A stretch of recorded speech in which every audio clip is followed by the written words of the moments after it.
You're listening to the Name Drop Podcast, where we reveal the industry experts and brilliant founders behind the marketing campaigns and brands you know and love. In a world where things change fast and marketing is the opposite of static, we are here to reveal the marketing geniuses and how they find their inspiration, hoping to inspire you along the way.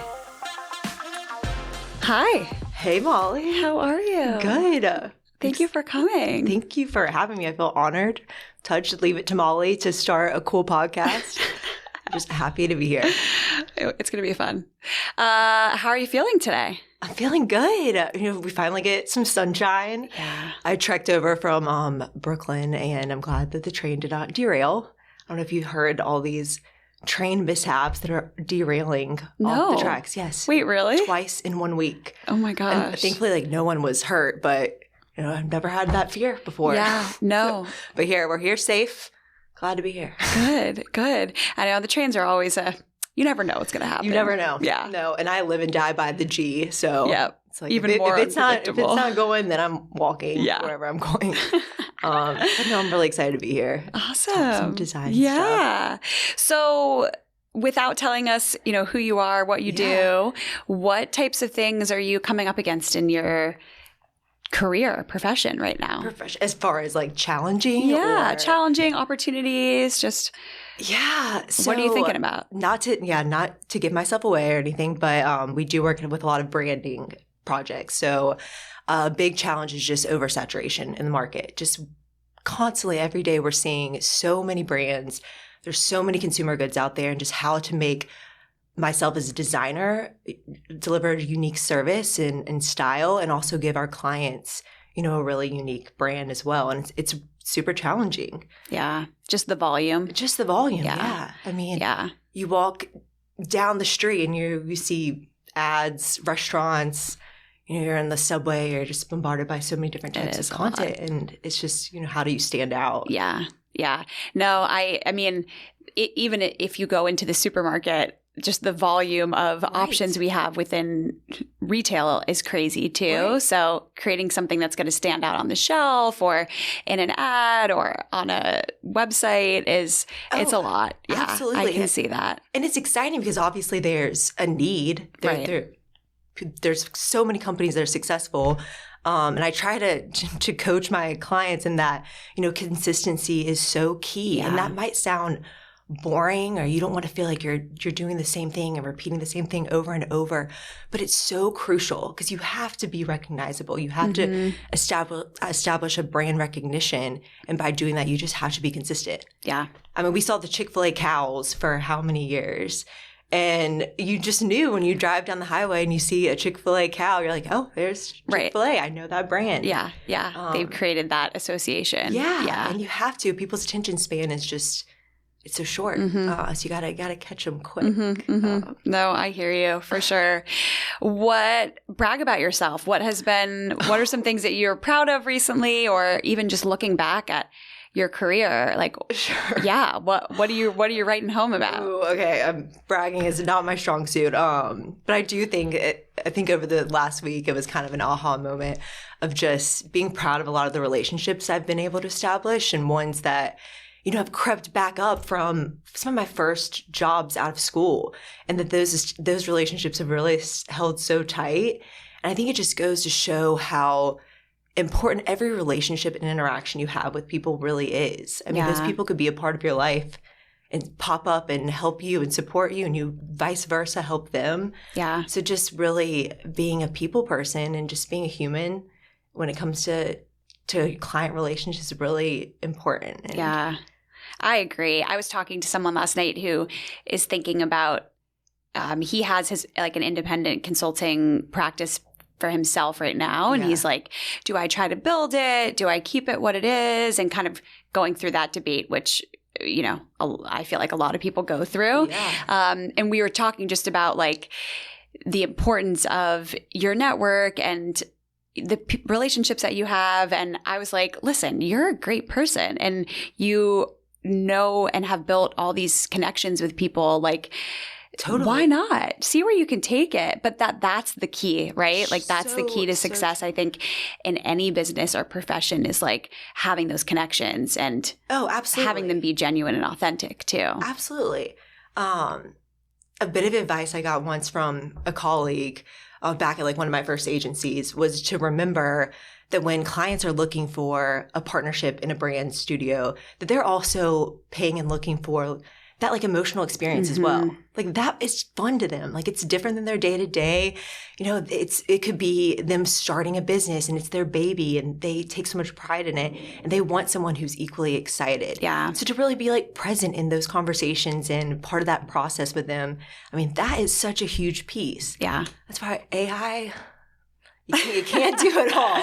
No, I know. You are. I mean, the human component will always be important, right? Sure. I mean, there's no way around it. Well, I'll brag about you for a second because we worked with you on a project, and I thought when you came to the client meeting with the creative directions for the logo and the brand refresh, and you brought cookies to like be a visual representation of the different types of styles, right. was so cool. And like that's such a way to dimensionalize an experience, I think, and just showcase to a client like, yeah, I put a lot of thought and effort into this. It wasn't just like, I think sometimes, especially in the creative field, there's this view that, oh, well, they're just good at that and they just thought about it. And this is what they came up with. And it's like, there's so much more to it than that. Right. And, or there's like a plug and play. Yes. Like here are my 10 things I could choose from. And I'm going to choose these four for them. Right. No, that was such a fun project to be a part of. And yeah, I mean, that cookie experience was just trying to find their personality. Like, what are you drawn to the homemade cookies? Yes. Are you drawn to the more buttoned up boutique, really cool lavender iced, whatever? Like coiffed. Cookie. Yeah. But it's those things that make it fun for both parties. Yeah. And to really like pick up on little bits that your client tells you that they don't realize that you're listening to and remembering, I think it goes so much further than anyone realizes. Yeah. And like, especially in presentations, like if you were talking about your dog Fluffy or whatever, like making little mental notes of those things. And then in the presentation, mock up a dog bandana for Fluffy. It's just like remembering those things and making it feel really special and like that person has been heard. It takes you so far. I agree. I mean, no one wants to feel like they're getting the copy and paste from other stuff that you've done in the past, right? So anytime that you can take the active listening and turn it into more of like a custom experience, totally makes a huge difference. Yes. I agree. So I guess, when you think about the creative landscape today and the different service offerings that exist from big agency to smaller shops to freelance talent, like how would you, if you were a brand, navigate like where to go for some of these creative needs? Right. I mean, I think there's a need for all of them. Like I do. And I think you got to figure out first, budget wise, maybe where you lie on that scale. Because if you are a mom and pop shop and your budget is smaller and this investment is big to you, a freelancer could be an amazing option and finding someone to really just help you get started. I mean, you see brands like Uber, like their first logo was it's just something to get it going and get your name out there. So it's okay to start small. But then figuring out, who your target audience is. If your audience really is on social media, then you really need to find some social media experts, someone who's really wise in that digital space and invest in them. Yeah. And then if you're, a bigger brand and you need a bigger full service agency, then you do look at the bigger guys. Yeah. And I feel like I'm a little tainted now because I came from a bigger ad shop and now I'm part of a two-man shop. Don't reveal yourself. I won't reveal myself. Lips are sealed.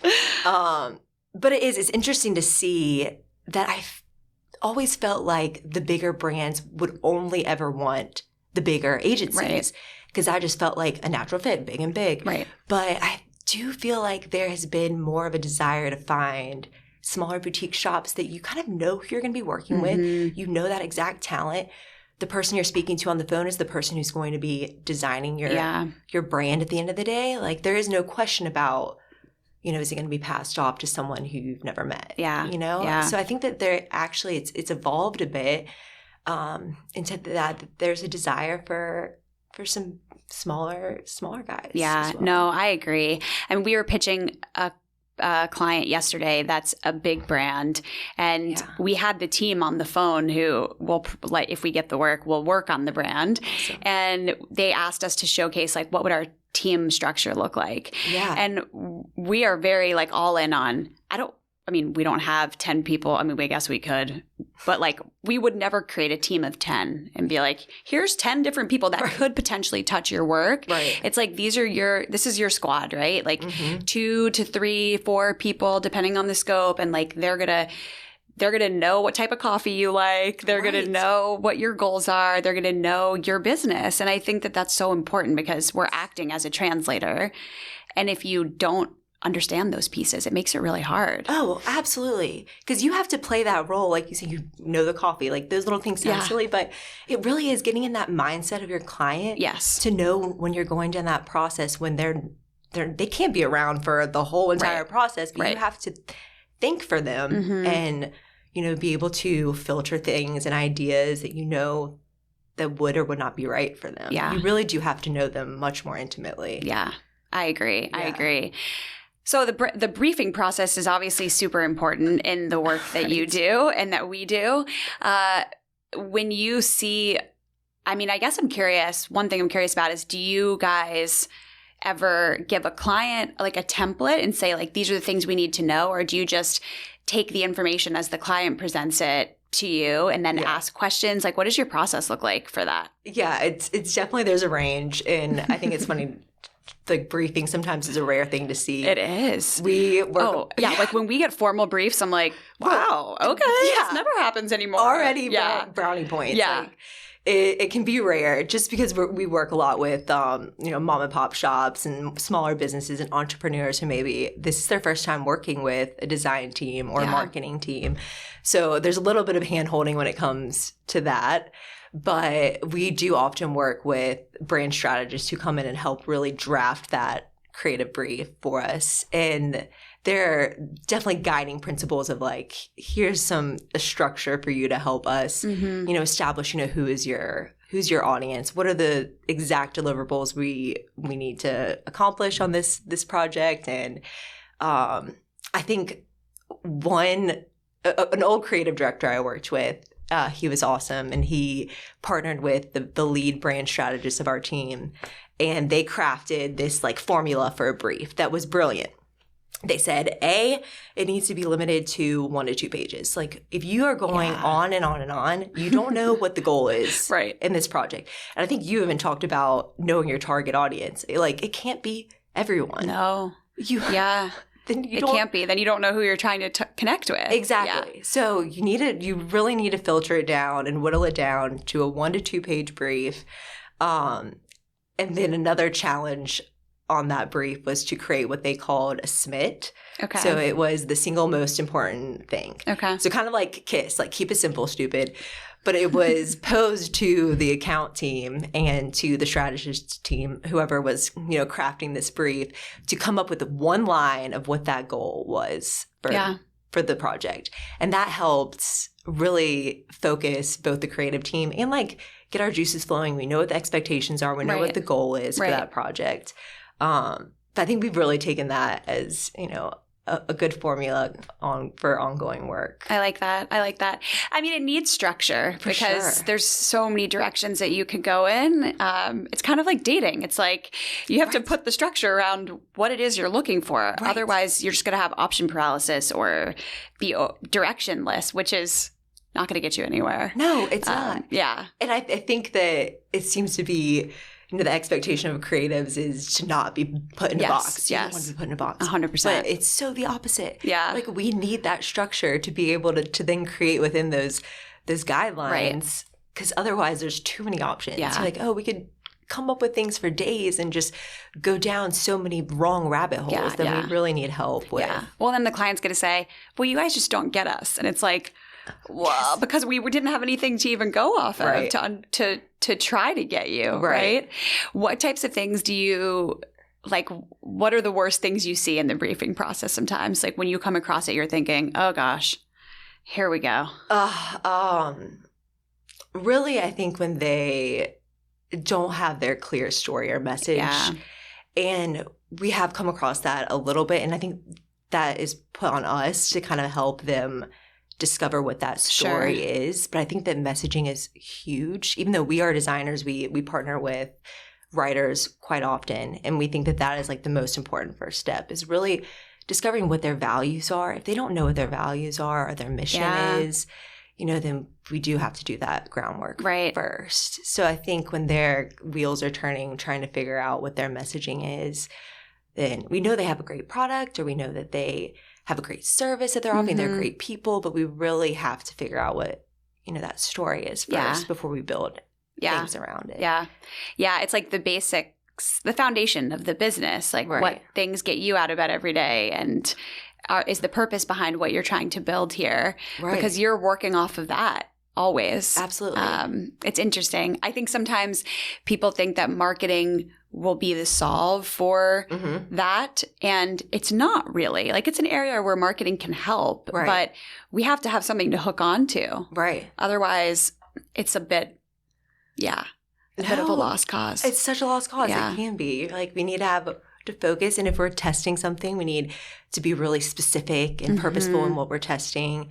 Because, it's just like throwing spaghetti at a wall, like hoping something sticks. Right. Like, that's not a good approach. Right. Yeah. So then is the opposite true, where like if you see something, a brief or a project come in that has a lot of direction around the brand story, is that like, oh, this is going to be exciting and a home run? For sure. Yeah. Brands who come to us with a clear story and know themselves really well, it's like the golden egg, like the Mecca. Yeah, you're like so excited, it's so great, and and even if they don't have their story totally crafted, like even just having a client who's so passionate about what it is that they're doing, like, we know we can get there. Right. We know that we can help them and guide them and give them the tools that they need to really craft that story. But I think just as long as they're passionate about what it is they're doing, then that we know we're going to be set up for success. That's awesome. Yeah, I agree. The energy makes a huge difference. Totally. Yeah, it really does.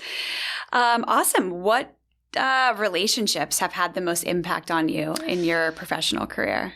Oh, yeah, that's a great question. I mean, I could name so many professors or creative directors and family, who've just been so supportive. But I think not giving away too much, but it's my business partner has been the most crucial relationship.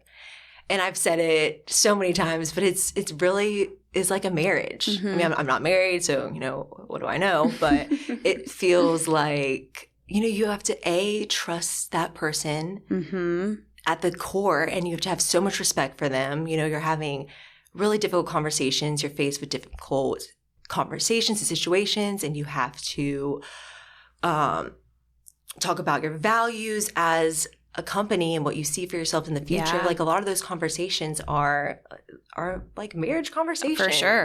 For sure. And I've just been super lucky in that she has pushed me and has had faith in me, that's given me the confidence to be a better designer. Yeah. And she's just a great person to start. So I've felt really lucky to found someone I respect creatively and who's just, amazing to be around. That's awesome. I mean, I 100% agree, though, that having a business partner is like having a marriage partner, because you do have to navigate a lot of tough situations and prioritize yourselves as people, but also you as a collective. And I mean, so often you see partnerships go sideways in business, not dissimilar from marriage, because certain conversations haven't been had, or you don't have a baseline respect for one another, or, whatever it may be. I feel like it's just like not something that anyone could take lightly. But I think probably even more so than marriage, it does get taken lightly a lot. It's like, oh, I want to start something. I don't want to do it on my own. I'm just going to partner with someone. And then it's like, do you know what that means though? Like, it's a big deal. Oh, it's such a big deal. Yeah. I mean, and you have to realize that they're human at the end of the day, and they're going to have off days. You're going to have off days. And like, how do you support each other and make sure that you're creating, a healthy, sustainable work-life balance? Yeah. And leaning into each other's strengths as well, and having those transparent conversations about, things that go well and things that don't go well, or what you see for the future. Like, just a lot of intense emotional conversations. You have to have that connection and feel really strong with the person that you're with. Yeah. I mean, what would you say are like the two most important things that someone should talk about before they consider partnering with someone to start a business? Yeah, I think that's a great question. And something that we talked about was just what our overall vision was as a design studio. Like, what are our dream clients? What are our dreams types of projects? Mm-hmm. Like, making sure that we had that same vision. And then really talking about how we see our day-to-day life. Like, do we want to have, a really healthy work-life balance? Do we want to end at 5 o'clock? Right. Or do we want to become the biggest, greatest studio out there and we want to grow into a 30-person shop, and that's going to look much differently. And so making sure that we kind of see the same vision there as well is really important. Yeah. Because you don't want to keep that from your partner, and then you are disappointed by where things have ended up. Right. So it's important to just be honest. Yeah. So agree. You got to set the expectations. Yeah. And see. And if you're not on the same page, that's okay. Right. But it's better to know that in the upfront. Right. For sure. That's so true. It is absolutely okay. There's no right or wrong way to do things. No. It's just what is going to make you both happy. Mm-hmm. And if it aligns, and that's beautiful, and that means you're going to likely have a really successful relationship. Yeah. But to just be true with what it is that you want. Yeah, super important. Agree. Awesome. Well, tell us who you are, what you do. Let's hear the reveal. I'm Madison Dixon. I am co-founder of Mad Goat Studio. So I'm sure you can tell, we're a branding and design studio, a 2-man shop based in Charlotte in New York. Awesome. Yeah. Okay, how'd you guys come up with the name? I've never asked you this. It's so funny because I feel like we've overthought every step of our process of just, we're designers, so we have to come up with our own identity. And then when it came to the name, we hadn't thought much about it. And a friend of Andy's was like, oh, you are obsessed with goats. My business partner's named Andy. And she's obsessed with goats. She's obsessed with goats. They're like, oh, you should name it Goat Studio. And we're like, that's funny. Yeah. And then her friend was like, actually, you should name it Mad Goat Studio. Put my name in there some way with Andy's obsession with goats. Yeah. And it just clicked. I feel like we didn't think much more. Right. Like you're like, this is right. It felt right. Yeah. It was so funny. We're like, that feels right. It feels funny and quirky and memorable and not like we take ourselves too seriously, which felt like us. Yeah. And so it was fun. We had a lot of fun with the name. Yeah. And I love the name. I do think that the best brand names come from like a gut feeling and not overthinking it. Like, you're like, oh, this, I kind of like this. Like I struggled so much with what to name Indie, and I was overthinking it for like a year. Yeah. And I was calling it, I was calling ourselves an independent collective. And then I shortened it to an indie collective. And I was like, I remember sitting at dinner with someone saying, oh, yeah, I just am struggling so much with this name. Like we're just this indie collective. And he was like, just call the company Indie. Like you're overthinking it. And I was like, oh my God, you're so right. Like I was already referring to it like that. And then it's like, okay, this has legs. It's 2 syllables, which makes things easy, similar to Mad Goat, right? Yeah. And there's like different interpretations that you could take with and like build off of. And I'm like, okay, well, here I was obsessing over this for a really long time, and it turns out I didn't need to be, but that is so funny. Yeah. It's so true to really just not overthink. Yeah. And it's funny, we do work with clients on naming as part of our process, and we'll have like a placeholder sometimes for names just while we're getting the project going. And one client was like this cool production studio, and we called them Studio X as like our placeholder name. And then after a while, we're like, is Studio X starting to sound is this going to be the name? It's kind of cool. We ended up going down a different route, but it was definitely on the table for a while. Yeah, no, maybe we don't overthink it. Maybe this is just how it's destined to be. Right? I love that. That's awesome. So what does a day in the life look like? Yeah, it's every day changes, which I feel like you know very well. We could be spending a whole day working on proposals and emails and just catching up on, the biz ops side of things. Other days, like I was saying, we do naming. So those days could look like a discovery phase or discovery workshop where we pull in brand strategists and writers, and we have the clients there, and we just do all sorts of brain exercises. Those are such fun days to really just get everyone being silly and vulnerable. It's a really fun day. And then like the more expected days of designers where we really just get to kind of put on some good music and jam on some work. That's cool. Yeah. Do you structure your weeks in a way that like allow you to have some of those more collaborative days versus your like, thoughtful creativity days? Or are you just like, hey, let's let it rip and I'll just mix it all up? That's how I am, but I'm a psycho, so. No, and that's absolutely how we started, because I think that's how my brain is. I'm like, I feel like doing this today. Yep. But Andy, thankfully, is like organized, structured human. And so we have twice a week, we have our partnership meetings. Okay. So on Mondays and Thursdays. And then we make Wednesdays no meeting days. Love that. Just kind of cancel it out. Yep. Just let us catch up. Yeah. The middle of the week is usually when we need to hit a deadline by the end of the week, catch up on other things. So it's really nice to have just a focus day. Because even like little emails or little meetings here and there kind of break that creative mode process. Yeah. And then we'll have like proposals due on Tuesdays. So we do, it's help to have that structure, just to know that every week, like, okay, I need to make sure that I get these proposals out by Tuesday. So how does that fit into the week before? Yeah. Yeah. That's smart. No, I've been thinking about, do we do something like that for the team where like we have, no meeting Fridays or whatever? I don't know. Yeah. Everyone's schedules and the clients we work with are so different, but I feel like in a purely creative practice, you would need to have structured time for the creativity. Otherwise, it's hard to find that space, I think. No, it is. And you have so many more people to have to structure and organize. So we're so much more flexible. It's like, do you have 30 minutes to jump on a call? Right. Yeah. But I'm also like, I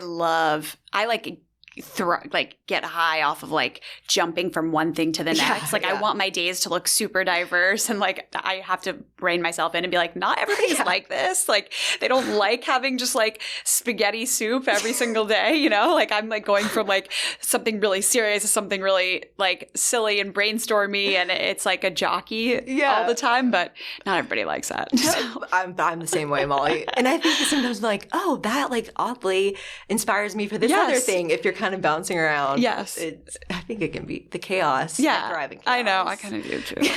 A little. Yeah. Which is so funny. My dad's like big saying growing up was structure dictates behavior. Like if you have structure in any scenario, it's going to benefit the product basically. Yeah. And he's not wrong. But sometimes I'm like, throw it out the window. No, but it does. Some loose structure is always helpful. Yes. For sure. Agreed. For sure. And it's a curse of like a creative too. You can't turn on the creative switch either, which is so frustrating, because there would be like, oh, we've got our Wednesday day designated. Yeah. I have to be creative this today. Day. Yeah. And like it feels forced, and it just doesn't work that way. Yeah. I know. Yeah. Yeah. I was working on a pitch proposal the other day, and I was like, I'm so stuck. I just felt like I had I couldn't come up with any ideas, and I was like, all right, and old me would have just sat there and like forced something out, and I was like, no, I'm gonna stop. I'm actually gonna go for a run, because that helps. And like if I revisit this tonight, I revisit it tonight, and then I sat back down to do it, and I was like, this is so much easier now. Yes. Like I really needed to take a moment and just work on something else or do something else. Yeah. So trusting yourself with that too, I think is so important. Absolutely. And you're the runner. That would not be my go-to. But truly, like taking just a 15-minute walk. Yeah. Like just getting out. Yeah. It's really can reset you. Yeah, I agree. So what would you say is the high and the low of your job? Like the best part, the worst part? Best part, the worst part. I mean, really, I feel so incredibly lucky with the clients that we've gotten, and just the projects that they've presented to us. Like it's really, I could pinch myself if I had thought about this years ago that I would be working on, you know, ice cream shops or pizza places. Right. And the people that we get to work with are so passionate about what it is they're doing. And they're all incredible, inspiring people. Yeah. So it feels like a dream to be working with the people we are. As cheesy as it sounds, it's true. It's been really fun. I love that. Yeah. And I get to work with people like you and fun. Just inspiring all around. We're in a very fun industry. We are. I say that I try to remind myself of that and remind my team of that. Like, we work in a really fun space. Like, there is a lot more dry material out there. Like, we get to wake up every day and do this, which is pretty cool. Honestly, if you put it into perspective. We are very lucky. Yeah. Yeah. And what would you say is the low? The low, I mean, being a creative. So both my business partner and I are designers by trade. Like that is what we do. So having to pick up the client relation skills and the invoicing and project management and all those little things that were behind the scenes before when we had the luxury of working at an agency. Right. Like, we have to do all those things now. Yeah.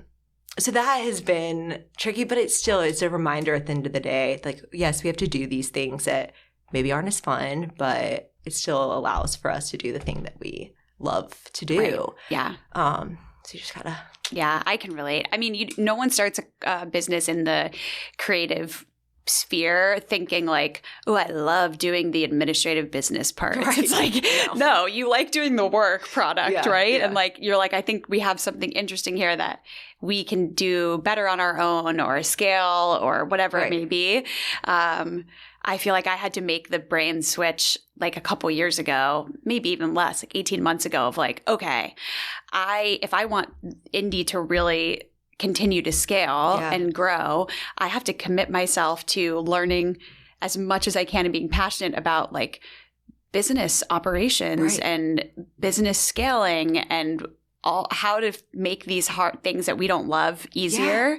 And it's been a mental shift and something that's been really uncomfortable for me because I'm a marketer. Like, that's what I love to do. But now I'm like, I love business development. I'm like, I get jazzed about weird operational things. It's still not my favorite, but like I've found I'm trying to be a student of business building versus like being an incredible marketer. And that's a huge shift. Oh, I feel like you are great at that. It feels like a natural, you are like a smart, savvy businesswoman. Oh, well, that's nice of you. I've made a lot of mistakes though. I like learning new things. So I'm like, this is a whole new territory. So here I am, you know? That is the fun part. Yeah. You get to learn about all sorts of industries. You do. If you enjoy that, it's so fun. Yeah. At 21, did you ever think you'd be doing what you're doing now? Oh, no. No. And I feel like that's such a typical response, which is crazy. It is crazy. But no, I mean, I started off in business school, and luckily enough, the university I was at NC State, had a college of design that was really cool school. And I toured it my first year as I was in B school. And I was like, dang it, that's where I need to be. Like, I felt so much more at home and inspired just being in that space. So I ended up transferring into it, thankfully, and found my passion there. Yeah, that's awesome. Yeah. It does usually look like that. I mean, we've talked about that on a couple of the previous guests too, just of people have all these diverse backgrounds of theater and film school and like I studied psychology and like it's not. Did you really? I wanted to be a social worker. Oh.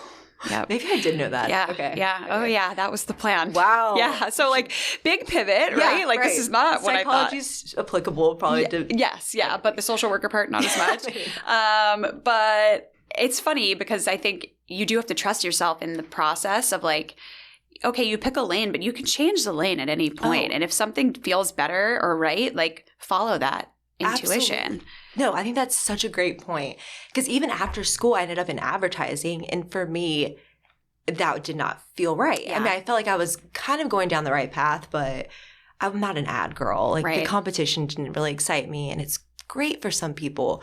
But some advice I had gotten from, I can't remember who it was, but they advised me that you create that narrative. When people ask you what it is you do, open up to them and tell them what it is you love. And so I really started changing how I talked about myself. Yeah. And when people asked me what I did, I said, I'm a graphic designer and I love branding and food and bev. Yeah. Even though I worked in advertising, that part was true. Right. And people remember and they become those connectors for you. 100%. They really do. It was amazing. And you just open up to anyone. Be honest about what it is you like. And they might even give you an opportunity too. Yeah. They might know someone. And at that point, you show up and you deliver. And then you kind of build from there. Yeah.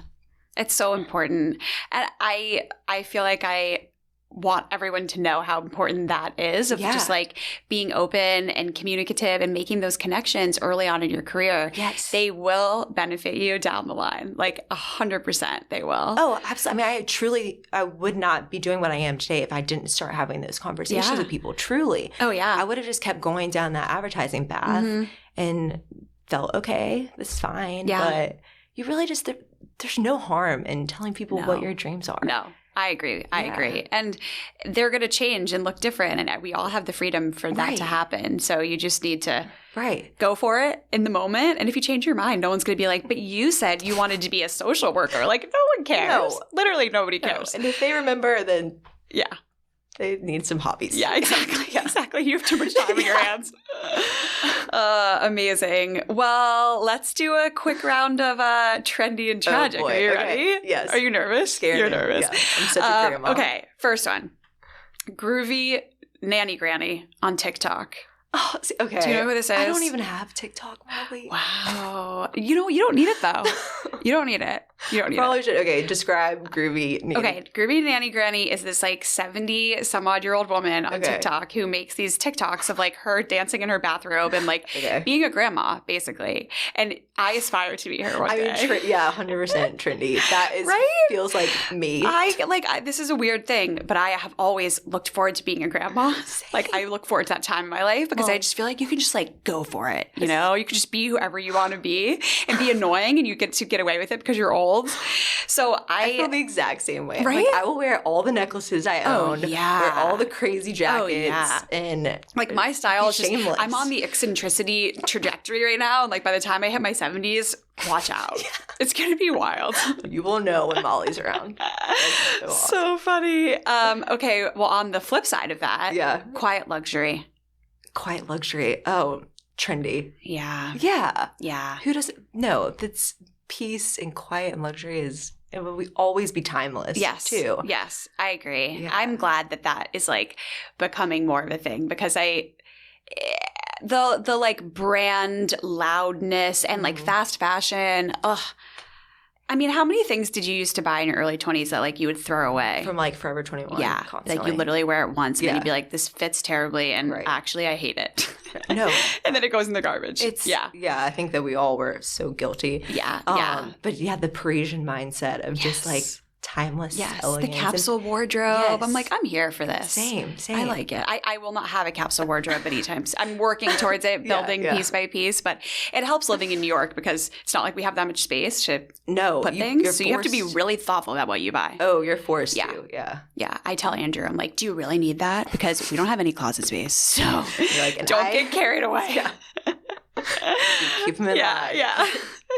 Awesome. So for the last one, I don't know if you've seen that Sweethearts, the little like Valentine's Day candies. Yeah. They're situationships candies that they're launching. Okay. Have you seen this? Oh, I think I've heard of this. I think that's trendy. And taking all of the like bad, like deformed hearts and putting it in a box for situationships. Yes, I think that is brilliant. Yeah, brilliant. So trendy. It's things like that where I love brands. I'm like, you weren't scared to do something that's bold and different, and this situationship being a thing that we can kind of laugh about. I think it's bold and risky, and I wish brands did more of that. Me too. So Me clever. too. I know all of these were trendy, I guess, but I would say like Sweethearts at large I find kind of tragic. Like who likes those? Yeah. Do you like them? Oh, okay. They're gross. They're the sad chalk. But I feel like now I'm like, I want to go buy some just because this was so smart. It's so smart. And you know how these ideas work. People have great ideas all the time. And a lot of times bigger brands are like, that's a lot of work. We'd have to like put new packaging into place and resort production. So like Right. to see people go for it is just awesome. It is. Yeah. I mean, brands should not be scared to take risks or be bold. Like, you have to stand out somehow. Yeah. And it's a great way to do it and have fun agree. with it. I think definitely trendy. Yeah. Good job. I love it. Conversation hearts. Good. Sweethearts, whatever. Yeah. So good. Awesome. Well, thank you so much for joining us today. This was super fun. Thank you for having me. God, I can talk about design stuff. I know, It's right? So, so where can people find you and Mad Goat? yeah, I mean, you can find me on LinkedIn, Madison Dixon, pretty easy. And then our social handle on Instagram is madgoatstudio.co. Awesome. Yeah, definitely check it out. You guys do beautiful work. We love working with you. It's been a blast working with you. Awesome. But thank you. It's been a fun day. All right. So you guys can find us on Instagram at namedrop.pod, and I'm at Malbakes. Thanks so much.